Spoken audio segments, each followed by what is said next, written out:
Hello, everyone, and welcome to another episode of So What If Grad School Was Useful, actually?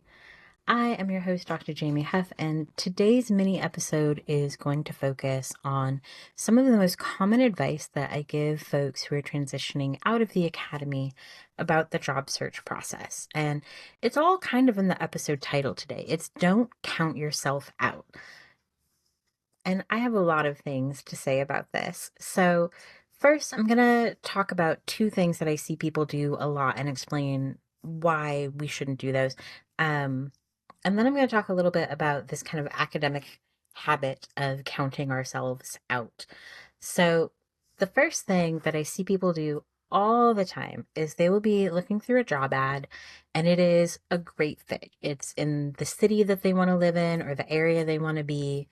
It is a good salary and they really like the job, but somewhere in the description, it will list an acronym that they're not familiar with, or maybe just it'll say, must be familiar with X process.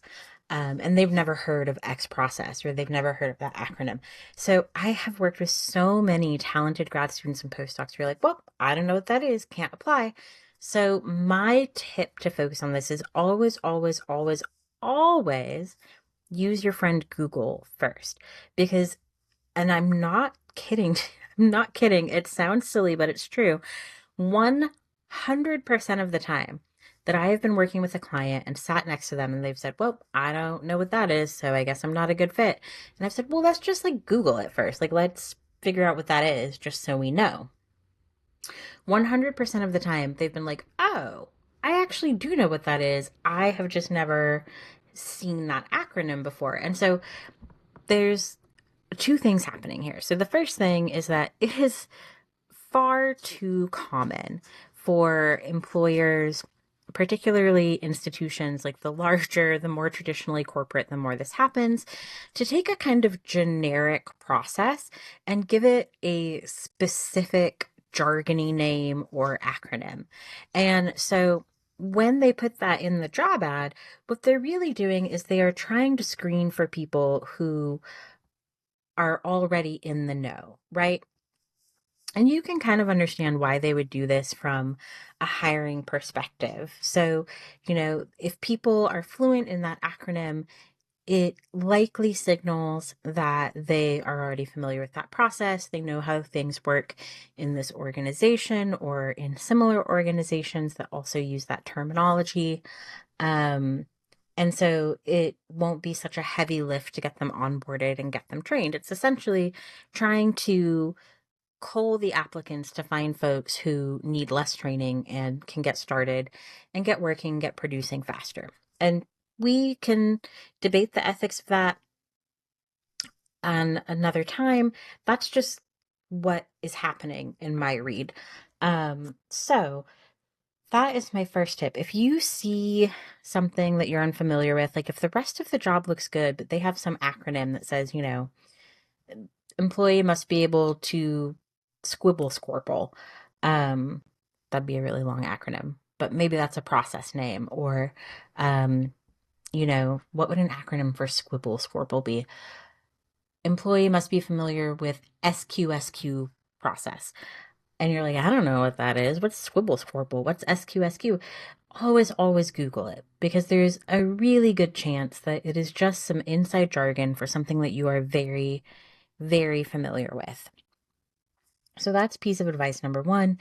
Piece of advice number two is that if you are looking at a job ad and you can do absolutely everything that is listed in that job ad, if you have experience in every line item of desired or preferred qualification, you should be applying to be that person's boss. So the point of a job is to grow your professional skills. You should know a lot of things when you come into a job, but not everything. And employers are not looking for someone who knows everything. When we put together these position descriptions, there's a little bit of kind of a wish list element to it. Like, wouldn't it be nice if we could get someone who does these things. So remember that you are supposed to learn on the job very similarly to how we learn in grad school, right? You come to grad school as an accomplished student, but you do take classes and you do learn processes through that help develop you. That is the same in any job. So if you know everything, you should be applying to be that person's boss. And there's this kind of second reason why you should be applying to be that person's boss, because I know that some folks might hear that and think, well, you know what? Grad school was hard. I just want a job that I can do, that I don't have to think about evenings and weekends. I want a job that I'm familiar with. I'm over the professional development growing thing. I want to use the skills I've cultivated. I don't particularly want to cultivate anymore. I hear you. I understand. I think that is a perfectly valid way to live your life. And I know several people whose career trajectory has been defined by that, and they're doing just fine.